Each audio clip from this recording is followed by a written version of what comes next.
Welcome back to Aggie Sports Overtime. Joining me in studio is Andrew Labovitz, and he brought some jewelry, a nice college football trophy with him, that shiny football, the AFCA Coaches Trophy. Thanks for coming in. Thank you for having us.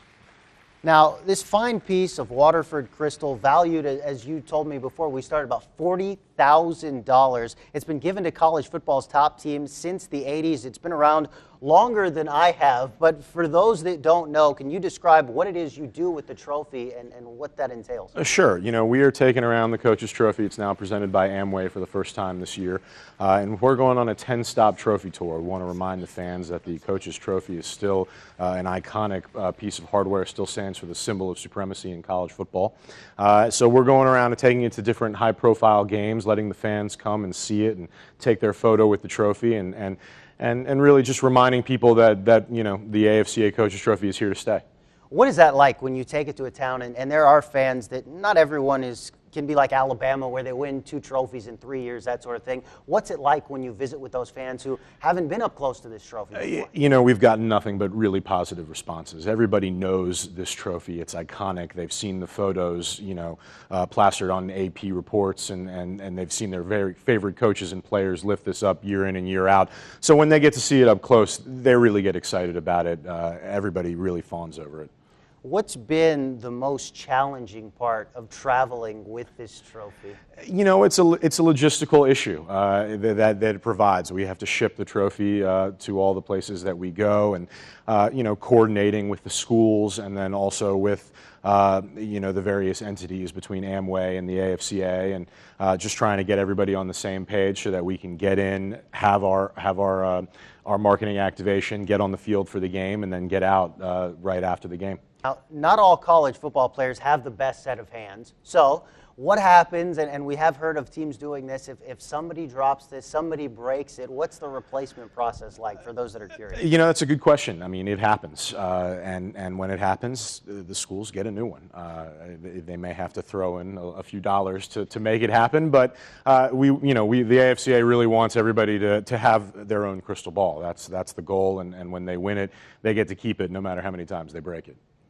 That's nice. That's nice of them to do that. I think that's good. So thanks to the end of the BCS, the beginning of the college football playoff, there is a new trophy that's going to be presented at the end of the year. While this crystal ball will still be awarded to the top school in the finals coaches poll, has the trophy lost some of its luster, do you think? No, we don't think so. I mean, you know, again, the Waterford crystal ball, everybody knows it. It's the symbol of supremacy. So, you know, even though it may not be presented on field at the end of the game, at the final whistle of the national championship game, it's still going to be presented. We're going to go to the campus of the winner of the national champion about a week after the game. We'll have a really nice trophy ceremony. And you know, their fans will still get to see it. There'll still be photos. There'll still be images. So you know, I don't think it's really lost any luster in that regard. That makes sense. So we talked before. You said, you know, Michigan alum. It's been kind of deprived of being able to see this trophy. When you do meet with some of the fan bases who feel like they are in this, you know, what have you seen from them? You kind of mentioned the reactions, but when you are in these towns and you are there for a longer period of time, what is that like for you to be able to visit all these different towns? Well, for me, you know, it's really a pretty cool opportunity. I'm getting to go to some of the great college towns of college football, and you know, right now some of the best teams that are playing college football. As you said, I'm a Michigan alum, so I'm not seeing some really good college football of my own. And so it's a really cool opportunity, you know, to meet with fans who are excited about it, who, you know, really think, and for good reason, that their team could be hoisting this up at season's end. You know, it's a great experience. And I think you're the perfect person to ask this too, so I'll ask the follow-up. Much has been made about joining the SEC for A&M the last few years and what the pageantry is like in the SEC. You visit these different towns, whether it be Big 12 country, Big 10, SEC. Is there a difference? I mean, how would you describe the SEC fan base? You know, passionate.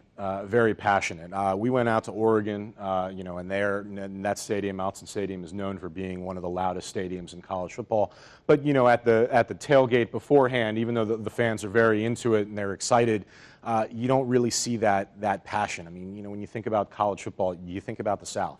And certainly the SEC, before Florida State, this ball was living in SEC country for, 7, 8 years in a row. So, there's just, it's an unbridled passion for college football that's really unmatched anywhere else in the country. Well, Andrew, thank you for coming in. Aggie fans hopeful that this crystal ball will indeed return come January, but the season will have to play out. Aggie Sports Overtime returns after the break.